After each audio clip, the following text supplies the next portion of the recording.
This video is brought to you by our supporters on Patreon.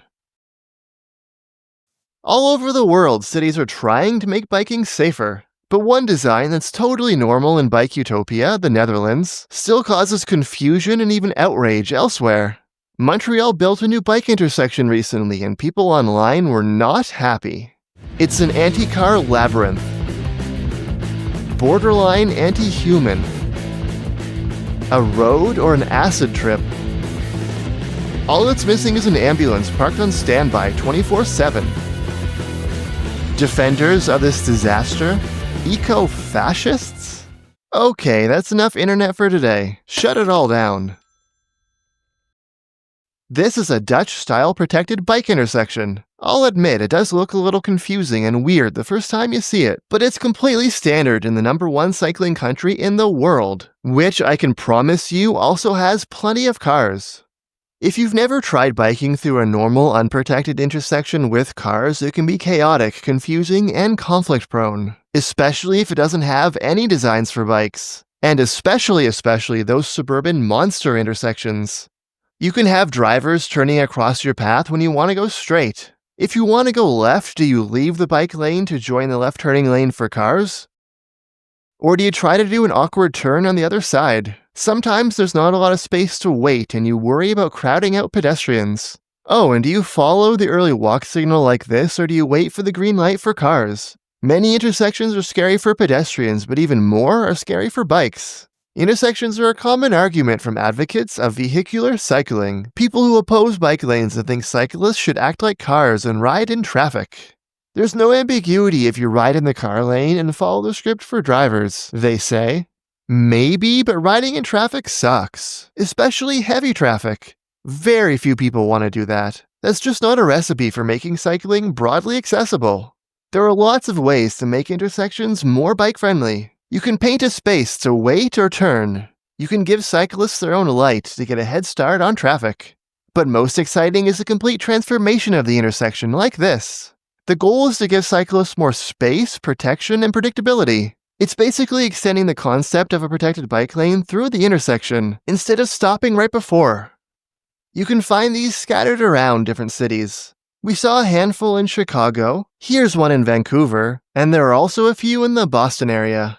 But most cities don't have these, and those that do usually only have a couple. Most people watching this have probably never seen one in real life. The only non-Dutch city I know of that builds these at scale is Ottawa, which sometimes has protected intersections before protected bike lanes. Even Montreal, which has built a bunch of great bike infrastructure, hasn't really embraced these yet. It's tried out a few smaller, more limited designs, but this is the first standard, full-sized, protected intersection here.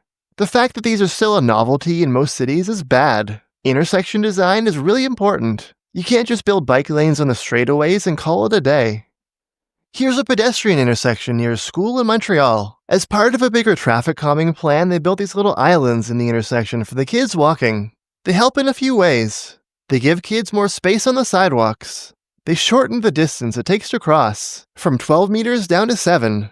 And they make drivers take wider turns, encouraging them to slow down. A protected bike intersection is kind of like this, but it's applied to bikes too, not just pedestrians. It gives bikes more dedicated space in the intersection.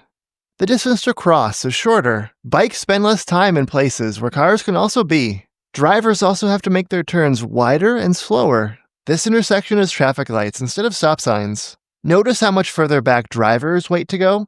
Versus pedestrians and bikes, who get a big head start on crossing. That's on top of the traffic signals holding turning drivers for 7 seconds. This is citywide, but Montreal doesn't allow right turns on red either. When that's legal, drivers like to creep up into the crosswalk. The design also gives cyclists predictable ways to do each turn, although not everyone has quite figured out how to turn left yet. To go right, you just roll up and turn right. Watch for pedestrians and other bikes, but you don't have to worry about traffic lights. You're not crossing the path of any cars. To go straight, just keep right around this concrete island. Follow the arrow here once you have a green light. There's actually no bike signal here yet. Not sure if it's coming, but cyclists in Quebec are allowed to follow the pedestrian signal anyway, so we're good for now. Left turns are the one that some people on bikes were confused by. The intention is to do a 2-stage crossing. Go straight, but then turn here and wait for the next light. From above, that's what this person is doing.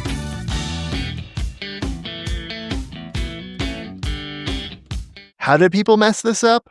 This person leaves the bike lane, barrels down the middle of the road, and then cuts through the crosswalk. Should have done this. This person takes the bike lane in the wrong direction.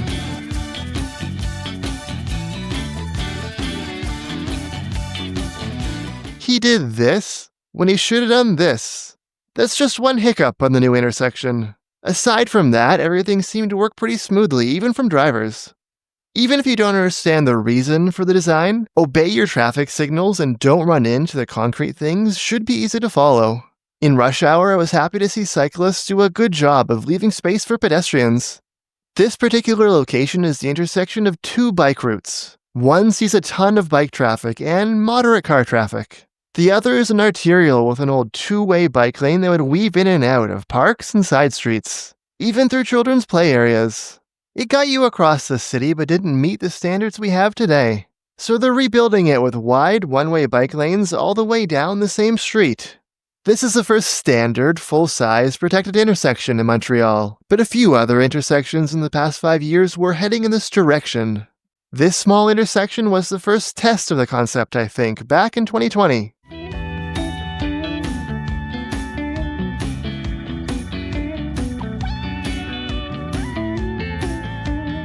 This one looks pretty different, but the idea is similar, just with a different intersection configuration. Here's what the awkward intersection looked like just 2 years ago. Many people just biked under the bridge, which was bad for visibility. Over here, they beefed it up with more space and protection for bikes. The idea was to give people room to wait, turn, or pass on through.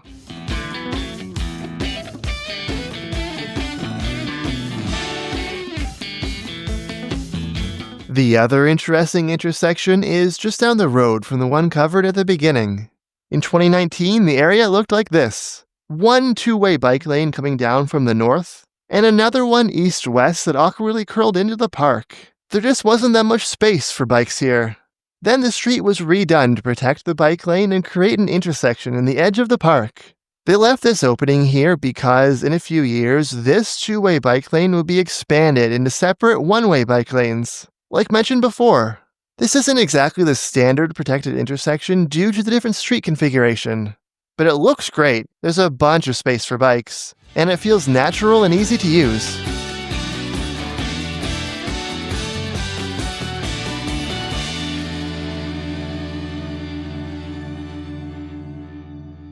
The only error I see is that some people are still treating this like a two-way bike lane, which it used to be until a year or two ago.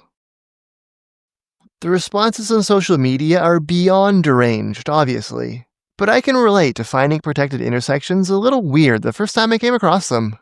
But once I learned about the goals and got more experience using them, first in Ottawa and then in the Netherlands, they started to feel much more natural and intuitive, to the point that intersections that don't have them start to feel kinda naked. If we really want people to understand how to use them, do you know what we gotta do? Build them everywhere. Frickin' everywhere. Especially larger intersections that can be the most intimidating and dangerous on a bike. In my opinion, protected bike intersections are the #1 type of bike infrastructure that most cities are lacking. At least cities that aren't in the Netherlands and aren't named Ottawa.